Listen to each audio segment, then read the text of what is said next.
Assalamualaikum warahmatullahi wabarakatuh. Perkenalkan, nama saya Susila Rahayu, NIM 1705520118. Saya berasal dari Universitas Tikbang Unisbank Semarang dari jurusan akuntansi. Kembali lagi dengan saya, dan kali ini saya akan membahas mengenai peraturan OJK, yaitu nomor 4 garis miring POJK nomor 3 garis miring 2016 tentang penilaian tingkat kesehatan bank umum.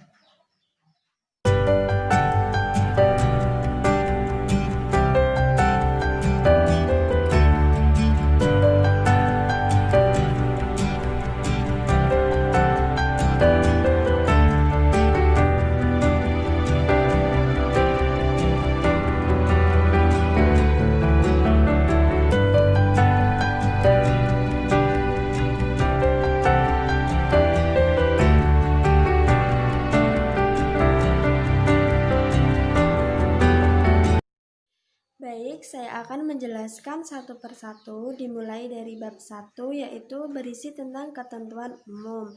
Ketentuan umum ini terdapat pasal 1, yaitu dalam peraturan OJK dimaksud dengan bank adalah bank umum sebagaimana yang dimaksud dalam UU nomor 7 tahun 92 tentang perbankan sebagaimana yang telah diubah dalam Undang-Undang nomor 10 tahun 98 termasuk kantor cabang dan dari bank yang berkedudukan di luar negeri yang melaksanakan kegiatan usaha secara konvensional.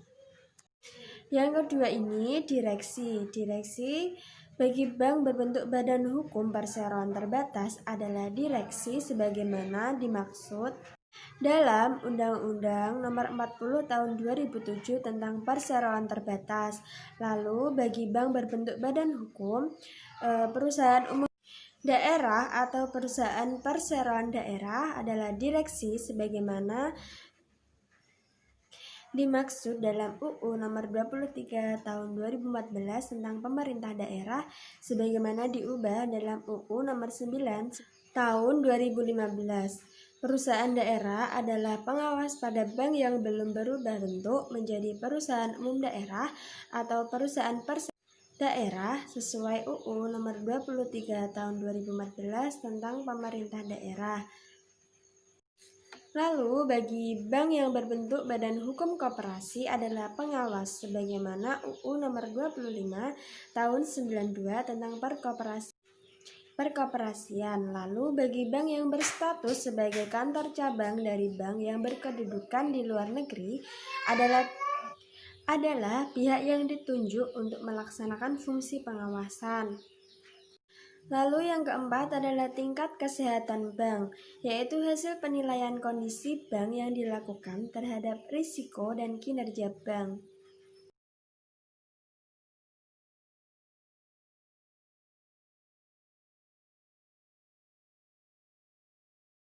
Yang kelima, peringkat komposit adalah peringkat akhir hasil penilaian tingkat kesehatan bank.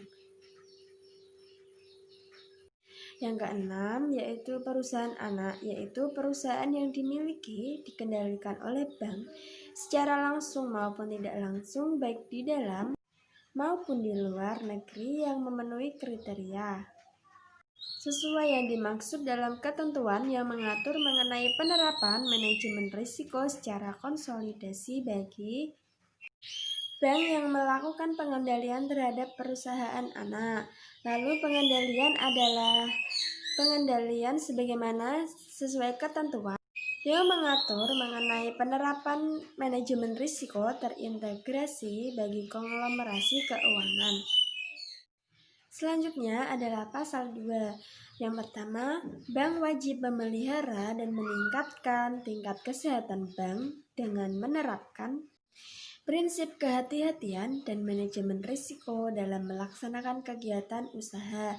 Yang kedua, dalam rangka melaksanakan tanggung jawab kelangsungan usaha bank, direksi, dan dewan komisaris bertanggung jawab untuk memelihara dan memantau tingkat kesehatan bank. serta mengambil langkah yang diperlukan untuk memelihara dan meningkatkan tingkat kesehatan bank sesuai dengan ayat 1.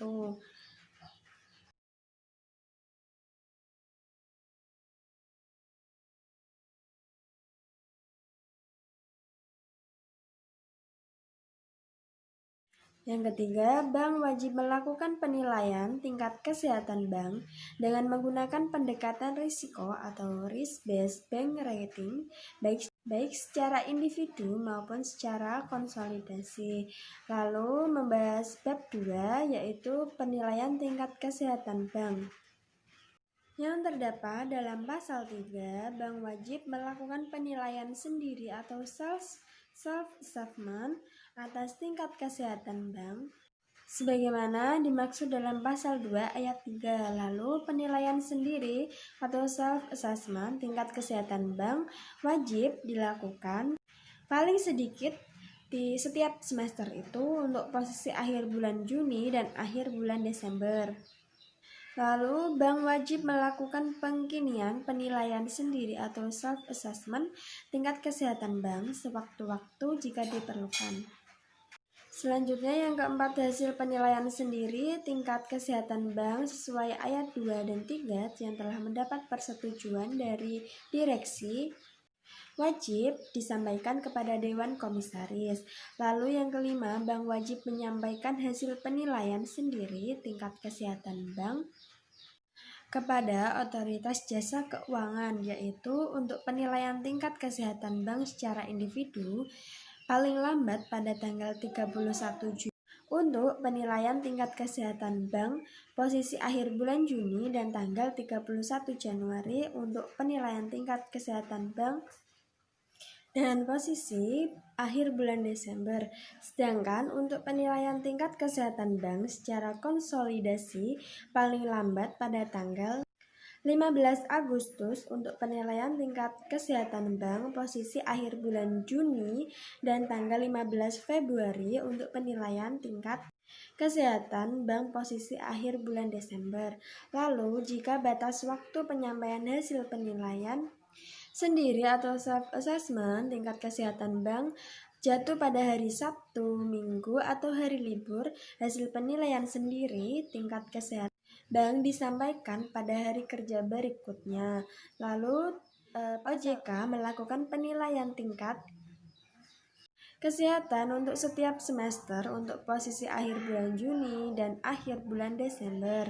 Lalu OJK melakukan pengkinian penilaian tingkat kesehatan bank sewaktu-waktu jika diperlukan. Lalu penilaian tingkat kesehatan bank dan pengkinian penilaian sebagaimana pada ayat 2 dilakukan berdasarkan hasil pemeriksaan laporan berkala yang disampaikan bank atau informasi lain. Lalu pasal 5, dalam rangka pengawasan bank dalam hal terdapat perbedaan hasil penilaian tingkat kesehatan bank yang dilakukan OJK dengan hasil penilaian sendiri tingkat kesehatan bank yang berlaku adalah hasil penilaian tingkat kesehatan bank yang dilakukan OJK. Selanjutnya membahas mengenai bab 3, mekanisme penilaian tingkat kesehatan bank secara individu.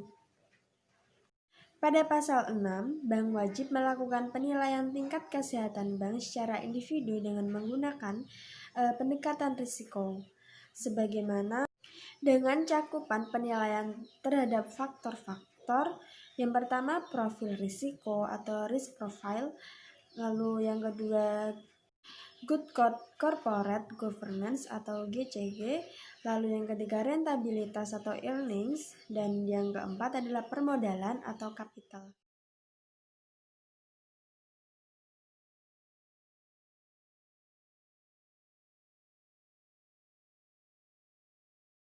Pada pasal 7, penilaian terhadap faktor profil risiko sebagaimana pasal 6 huruf A merupakan penilaian terhadap risiko inheren dan kualitas penerapan manajemen risiko dalam operasional bank yang wajib dilakukan 8 risiko, yaitu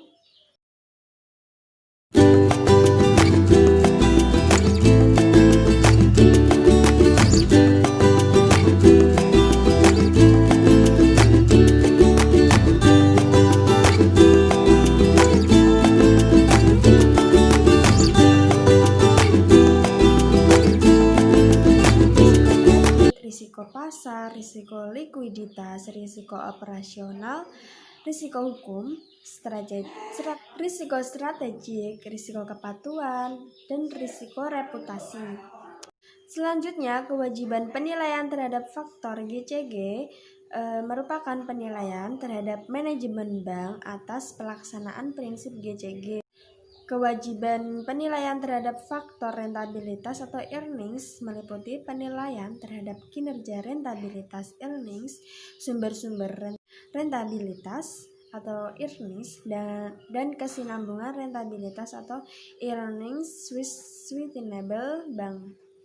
Lalu penilaian terhadap faktor permodalan atau kapital meliputi penilaian terhadap tingkat kecukupan permodalan dan pengelolaan permodalan. Selanjutnya, pada pasal 8, setiap faktor penilaian tingkat kesehatan bank ditetapkan peringkatnya sesuai dengan kerangka analisis yang komprehensif dan terstruktur.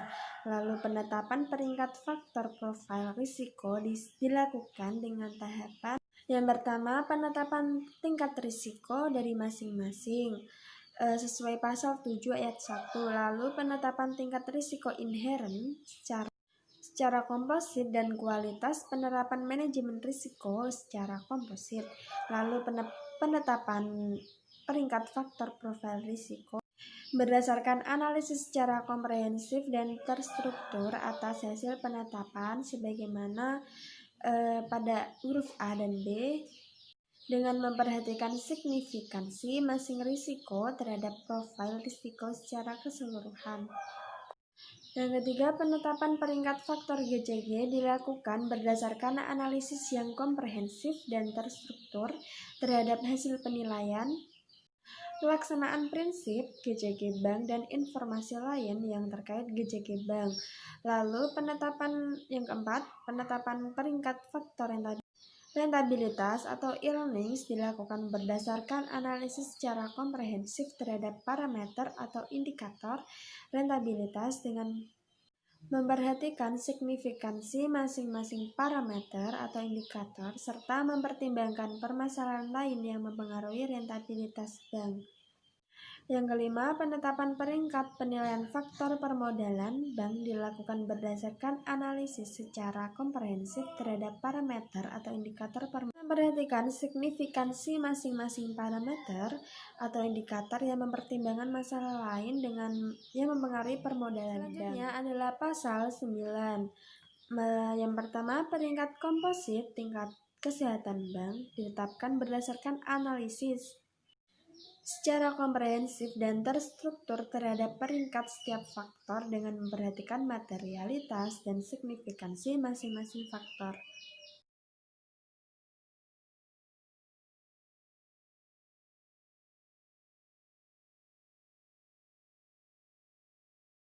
Lalu peringkat komposit ini dikategorikan terdapat 5. Yang pertama, peringkat komposit 1 atau PK 1.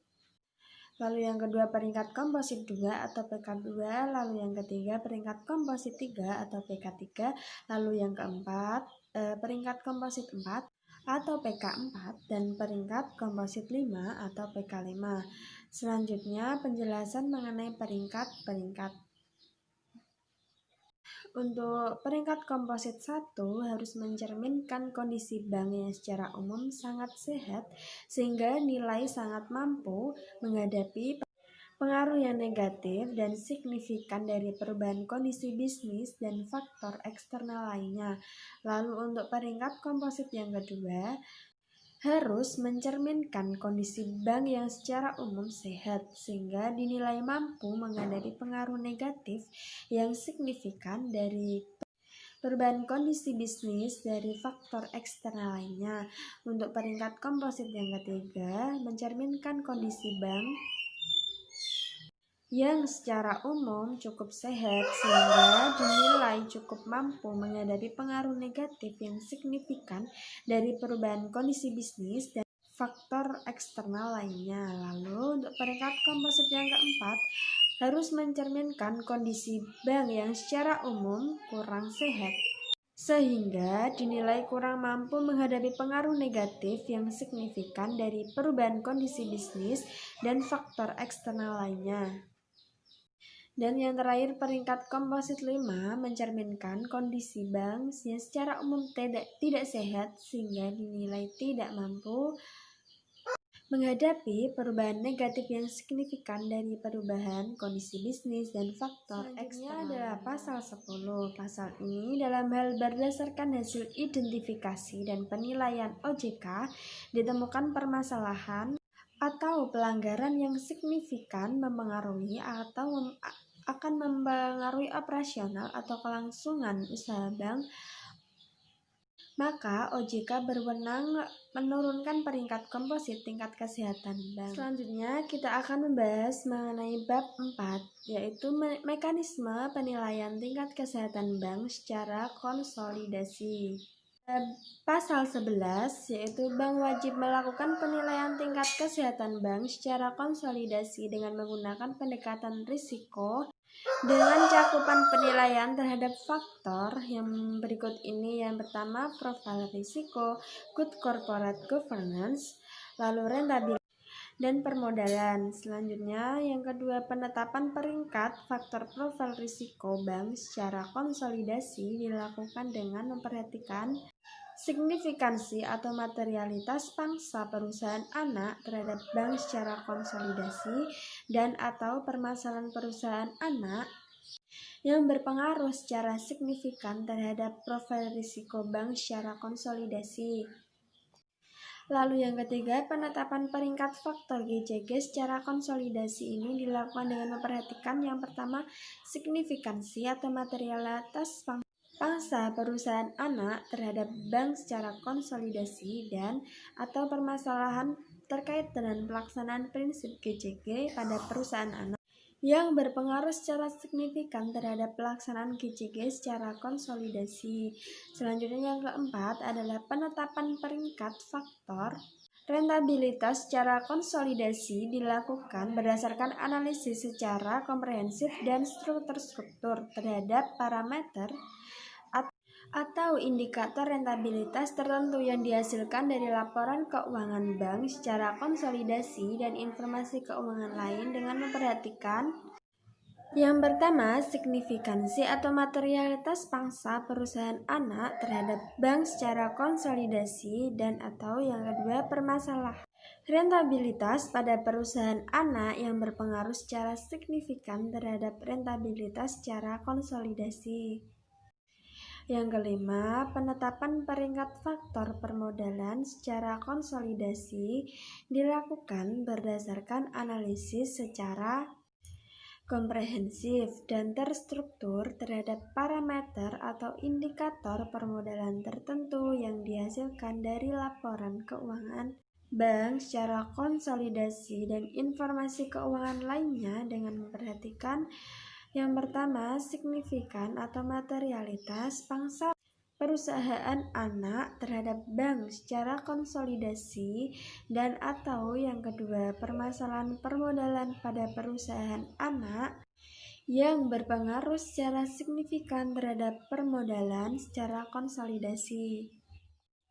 Untuk yang selanjutnya, saya membahas mengenai pasal 12, yaitu bagi bank yang melakukan penilaian tingkat kesehatan bank secara konsolidasi, maka mekanisme penetapan peringkat setiap faktor penilaian dan penetapan peringkat komposit tingkat kesehatan bank secara konsolidasi dan pengkategorian peringkat setiap faktor penilaian dan peringkat komposit secara konsolidasi wajib mengacu pada mekanisme penetapan dan pengkategorian peringkat bank secara individu sebagaimana diatur dalam pasal 8, 9, dan 10.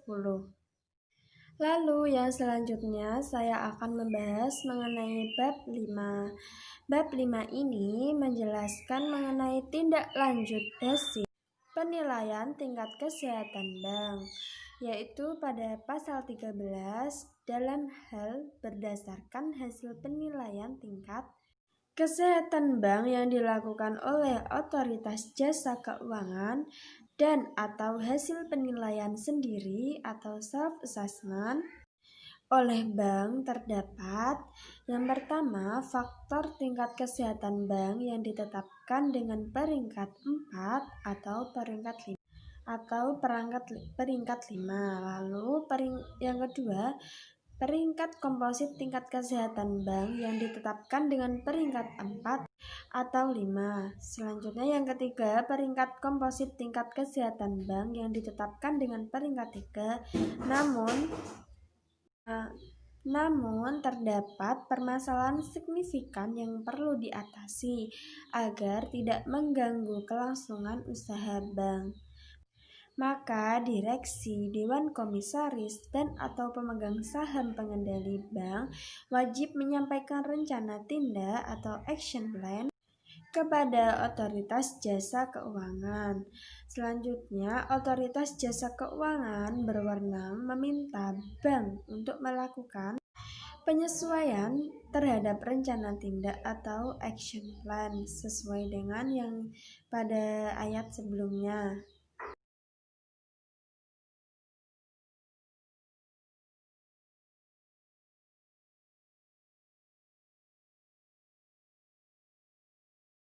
Lalu, bank wajib menyampaikan rencana tindak atau action plan yaitu sesuai batas waktu tertentu yang ditetapkan oleh OJK atau Otoritas Jasa Keuangan untuk rencana tindak action plan yang merupakan tindak lanjut dari hasil penilaian tingkat kesehatan bank oleh Otoritas Jasa Keuangan paling lambat pada tanggal 15 Agustus untuk penilaian akhir tingkat kesehatan bank pada posisi akhir bulan Juni dan tanggal 15 Februari untuk penilaian tingkat kesehatan bank pada posisi akhir bulan Desember untuk rencana tindak action plan yang merupakan tindak lanjut dari hasil penilaian sendiri atau self-assessment bank.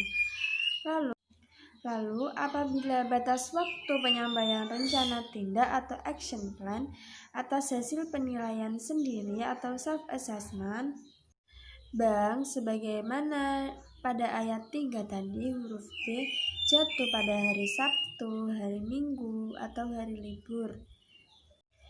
Hasil penilaian sendiri atau self-assessment ini pada tingkat kesehatan bank disampaikan pada hari kerja berikutnya. Selanjutnya kita akan bahas pasal 14. Pasal 14 ini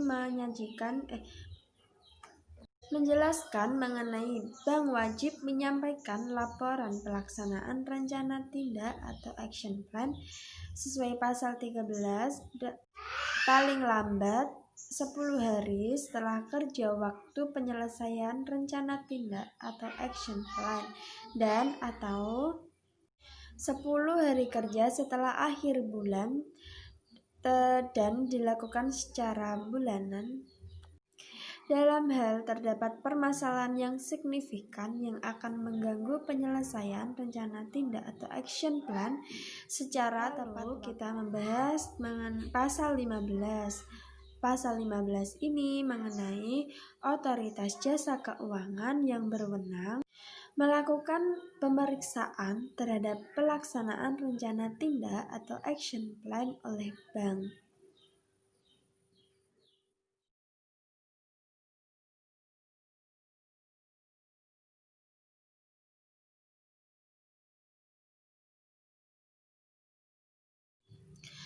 Lalu membahas mengenai bab 6. Bab 6 ini terdiri dari sanksi pada pasal 16 yang berisi mengenai bank yang melanggar ketentuan sebagaimana diatur dalam pasal 2 ayat 1, pasal 2 ayat 3, pasal 3, pasal 6, pasal 7, pasal 8, pasal 9, pasal 11 ayat 1, pasal 12, pasal 13 ayat 1, pasal 13 ayat 2, atau Pasal 14 dikenakan sanksi administratif berupa yang pertama teguran tertulis, lalu yang kedua penurunan tingkat kesehatan bank, lalu yang ketiga pembekuan kegiatan usaha tertentu, dan atau yang keempat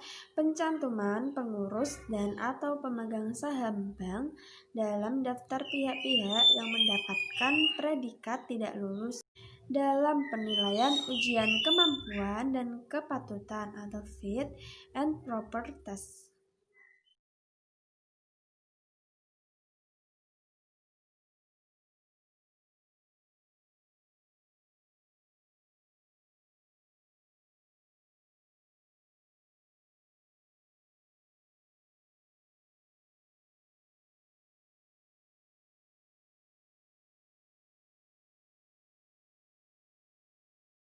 Lalu membahas mengenai bab 7. Bab 7 ini berisi dengan ketentuan penutup. Dalam pasal 17, ketentuan pelaksanaan dari peraturan otoritas jasa keuangan ini diatur lebih lanjut dalam surat edaran otoritas jasa keuangan. Pasal 18. Pada saat peraturan otoritas jasa keuangan ini mulai berlaku, peraturan Bank Indonesia nomor 13/1 PBI /2011 tanggal 5 Januari 2011 tentang penilaian tingkat kesehatan bank umum atau lembaran negara Republik Indonesia tahun 2011 nomor 1 tambahan lembaran negara Republik Indonesia nomor 5184 dicabut dan dinyatakan tidak berlaku. Lalu yang kedua peraturan pelaksanaan dari peraturan Bank Indonesia nomor 13/1/PBI 2011 pada tanggal 5 Januari 2011 tentang penilaian tingkat kesehatan bank umum dinyatakan tetap berlaku sepanjang tidak bertentangan dengan peraturan otoritas jasa keuangan ini. Lalu dalam pasal 19 peraturan otoritas jasa keuangan ini mulai berlaku pada tanggal diundangkan. Agar setiap orang mengetahuinya, memerintahkan pengundangan peraturan otoritas jasa keuangan ini dengan penempatannya dalam lembaran negara Republik Indonesia. Selesai sudah perjumpaan kali ini mengenai tentang POJK nomor 4, yaitu tahun 2016. Saya minta maaf apabila ada kesalahan dalam berkata atau dalam menjelaskan. Akhir kata, wassalamualaikum warahmatullahi wabarakatuh.